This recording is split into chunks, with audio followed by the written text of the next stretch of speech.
এক মেয়র পদকে কেন্দ্র করে রাজনীতির মাঠ আবারও উত্তপ্ত। ইঞ্জিনিয়ার ইশরাককে মেয়র পদে তার চেয়ারে বসতে দেয়া না হওয়া পর্যন্ত আন্দোলন চালিয়ে যাওয়ার ঘোষণা দিয়েছেন ইশরাক হোসেন নিজেই। দর্শক, শুভেচ্ছা সবাইকে আমাদের ব্যক্তিগত টেলিভিশনের আজকের আয়োজনে আপনাদের স্বাগত। সাথে আছি মাইদুর রহমান রুবেল। আমরা দেখলাম কিছুক্ষণ আগে যে যমুনার সামনেই অর্থাৎ প্রবেশমুখ যেটি কাকরাইলে, সেইখানে অবস্থান করে ইশরাক সমর্থকরা আন্দোলন করছিল দিনব্যাপী, এবং বৃষ্টি উপেক্ষা করেও আমরা দেখেছি যে আন্দোলন করতে। এবং সন্ধ্যার পর সেই আন্দোলনে যোগ দিয়েছেন ঢাকা দক্ষিণের সিটি কর্পোরেশনের সাবেক নয় আসলে মেয়র প্রার্থী, যাকে জনতার মেয়র বলা হতো এতদিন, তিনি এবার নিজে মেয়র হওয়ার জন্য উদ্গ্রীব হওয়ার অনেকগুলো কারণ আছে। আদালত থেকে তাকে নির্দেশনা দেওয়া হয়েছে, যেহেতু আগের মেয়র পালিয়ে গেছে 5 আগস্টের আগেই, এবং সেই কারণে তাকে আদালত রায় দিয়েছে যে তিনি মেয়র হতে পারবেন। তার প্রেক্ষিতে নির্বাচন কমিশন থেকে প্রজ্ঞাপন জারি করা হয়েছে যে ইশরাক হোসেন ঢাকা দক্ষিণ সিটি কর্পোরেশনের মেয়র। সেই প্রজ্ঞাপনের পর এখন অবধি, অর্থাৎ মাসখানেকের কাছাকাছি সময় গড়ালেও এখন পর্যন্ত তাকে তার পদের শপথ গ্রহণ করাতে দেওয়া হচ্ছে না, এমন অভিযোগ করছে ইশরাক হোসেন এবং তার সমর্থকরা। তারা বলছেন যে স্থানীয় সরকার মন্ত্রণালয় থেকেই তার সেই মেয়র হওয়াটি আটকে রেখেছে, এবং এটি কেন্দ্র করে রাজনীতির মাঠ কিন্তু আবার বেশ উত্তপ্ত। নিশ্চয়ই দেখেছেন গতকাল রাতে এনসিপির কার্যালয়ে সংবাদ সম্মেলন করে নির্বাচন কমিশন ঘেরাও এবং নির্বাচন কমিশনের অধীনে আগামী নির্বাচন সুষ্ঠু হবে না এমন অভিযোগ তুলে আজকে নির্বাচন কমিশনের সামনে এনসিপির নেতারা মোটামুটি ঘেরাও করেছে। তার সংখ্যা অনেক বেশি, বিষয়টা এরকম নয়। ওদের পাশের ছবিটি দেখলেই আপনি বুঝতে পারবেন যে কত লোক হয়েছিল, যেটি সেখান থেকে বলা হচ্ছিল সামাজিক যোগাযোগ মাধ্যমে। সেই নিয়ে বেশ উত্তাপ যে এনসিপির আজকে একটি কেন্দ্র ঘোষিত অনুষ্ঠানে গোটা 50 লোক কিংবা 100 জন লোক সেখানে উপস্থিত ছিলেন, কিংবা তারও কিছু বেশি। তবে কেউ কেউ বলছেন যে এনসিপির 50 থেকে 100 জনের বেশি নয়, যারা ছিলেন সবাই গণমাধ্যম কর্মী, ইউটিউবার, ফেসবুকার কিংবা প্রশাসনের লোকজন। এখন প্রশ্ন হলো, এত বড় একটি রাজনৈতিক দল নতুন করে গঠন করা হলো জুলাই বিপ্লবের পর ছাত্রদের দ্বারা, তাদের একটি কেন্দ্রীয় প্রোগ্রামে এত কম লোক কেন? এর আগের প্রোগ্রামে বেশি লোক কেন? কেউ কেউ বলছে যে বিএনপির সাথে জামায়াতের সাথে দূরত্ব বেড়ে যাওয়ায় এনসিপিকে আর কোনো রাজনৈতিক দল এখন আর সভা সমাবেশ করার জন্য লোক সাপ্লাই দিচ্ছে না। বিষয়টিকে আসলেই এরকম? তাদেরকে তাহলে কোনো লোক নেই? বিষয়টিকে এরকম? আমরা আসলে এটি বিশ্বাস করতে চাই না। আমরা নিশ্চয়ই বিশ্বাস করি যে এনসিপির অনেক লোকজন আছে, নিশ্চয়ই তারা বড় সমাবেশ করে সেটিও দেখাবে।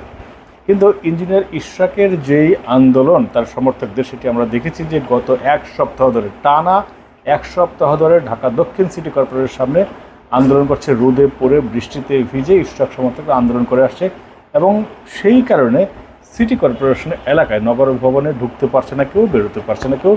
65টি তালা দিয়েছে ইশরাক সমর্থকরা নগর ভবনে, স্থানীয় সরকার মন্ত্রণালয়ের যে অফিসটি আছে সেখানে। যেই কারণে স্থানীয় সরকার উপদেষ্টা আসিফ মাহমুদ সজীব ভুইয়া গত 1 সপ্তাহে তার অফিসে পৌঁছতে পারেনি, বসতে পারেনি। বলতে পারে যে সেখানে কেন বলবে? সচিবালয়ে আগুন লাগার পর তার মন্ত্রণালয়টি শিফট করা হয়েছিল নগর ভবনে, সেইখানেই তারা অফিস করে আসছিলেন। কেউ কেউ বলা করছে সেইখানে বসলে তাদের বেশ কিছু সুবিধা হয়, সচিবালয়ে বসলে বেশ কিছু অসুবিধা হয়, যে কারণে সেইখানে বসতে স্বাচ্ছন্দ্য বোধ করছেন। এখন ইঞ্জিনিয়ার ইশরাক হোসেন যদি সেইখানে বসে, এক ভবনে অর্থাৎ এক রুমে তো আর 2 পিঠ থাকতে পারে না। এক জঙ্গলে কখনো 2 ভাগ থাকে না, এরকম কথা নিশ্চয়ই আপনারা শুনেছেন। এক ভবনে তো নিশ্চয়ই 2টা পিঠ থাকতে পারে না। সেই ক্ষেত্রে কিছু সংঘাত সংঘর্ষের আশঙ্কা রয়েছে, যেই কারণে কেউ ছাড় দিতে রাজি নয়। 2 পক্ষই এখন অনড়। কেউ কেউ বলছেন যে বিষয়টি এখন ইগুতে চলে গেছেন, কেউ কেউ বলছেন যে বিষয়টি অনেক বেশি রাজনৈতিক, এবং এই নিয়ে বিএনপির পক্ষ থেকে কিন্তু বক্তব্য দেওয়া হচ্ছে। গতকাল রুহুল কবির রিজভী আহমেদ বলেছেন যে সরকারই ইশরাক হোসেনকে তার চেয়ারে বসতে দিচ্ছেন না, যদিও আসিফ মাহমুদ সজীব ভুইয়া বলেছেন যে গায়ের জোরে ইশরাক হোসেন মেয়র হতে চায়, যদিও রিজভী বলেছেন যে গায়ের জোরে সরকারই তাকে মেয়র হতে দিচ্ছেন না। বিএনপির স্থায়ী কমিটির সদস্য সালাউদ্দিন আহমেদও এই ধরনের কথাই বলেছেন। এখন এই ইশরাকিত ইস্যু কিংবা ঢাকা বিশ্ববিদ্যালয়ের সাম্য হত্যার ইস্যুতে রাজনীতির মাঠ কিন্তু আবারও উত্তপ্ত হচ্ছে। এত ইস্যু ঘটনার পর জাতীয় নির্বাচন কবে, সেটি কিন্তু পিছনে চলে যাচ্ছে। বিএনপির আশঙ্কা এই ধরনের একটার পর একটা আন্দোলন হতে থাকলে জাতীয় নির্বাচনের ভবিষ্যৎ খুব সহসাই তারা দেখতে পাবে না। যে কারণে ডিসেম্বরের মধ্যেই জাতীয় নির্বাচনের দাবিতে অনড় বিএনপি। তারা বলছেন যে ডিসেম্বরে নির্বাচন হতে হবে। ডিসেম্বর থেকে জুন পর্যন্ত নির্বাচনের টাইম ফ্রেম বেঁধে দিয়েছে সরকার, কিন্তু সেটি কিন্তু স্পষ্ট নয় যে কবে হবে। এখন এই ঐক্যমত কমিশনের যে সংলাপ চলছে, প্রথম দফার সংলাপ শেষ, এই সংলাপের পর আবার দ্বিতীয় দফার সংলাপ হবে। ঐক্যমত কমিশনের পক্ষ থেকে আমরা যেসব তথ্য জেনেছি সেটি যে প্রথম দফার সংলাপে বেশ কিছু বিষয়ে সকল রাজনৈতিক দল ঐক্যমতে পৌঁছলেও কিছু বিষয়ে তারা একমতে পৌঁছে পারেনি। এটি খুবই স্বাভাবিক বিষয়। সকল রাজনৈতিক দলের মত ভিন্ন, আদর্শ ভিন্ন, সবাই একমত হবে সেটি হওয়ার কোনো সুযোগ নেই।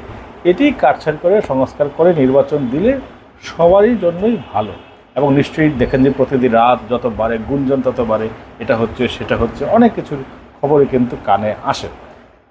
ইঞ্জিনিয়ার ইশরাক হোসেন তার কর্মীদের যে আন্দোলন চলছে, আগামীকাল হাইকোর্টে আদেশ দেওয়ার কথা সে মেয়র হতে পারবেন কিনা, এরকম একটি আদেশ ঝুলে আছে হাইকোর্টে। গত 2 দিন ধরে হাইকোর্টে সে বিষয়টি নড়ছে যে ইঞ্জিনিয়ার ইশরাক হোসেনকে মেয়র হতে যাতে শপথ গ্রহণ করতে না দেওয়া হয় সে বিষয়কে তাকে রিট করেছেন। সেই রিটের প্রেক্ষিতে আদেশ 3 দিন ধরে ঘুরছে।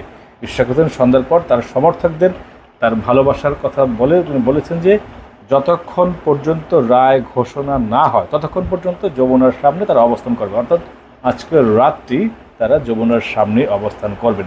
বিএনপির মধ্যে বলা হচ্ছে এনসিপি যদি 3 দিন আন্দোলন করে তারা দাবি আদায় করতে পারে যমুনার সামনে, বিএনপির 7 দিনে আন্দোলন করেও সেই দাবি আদায় করতে পারছে না কেন।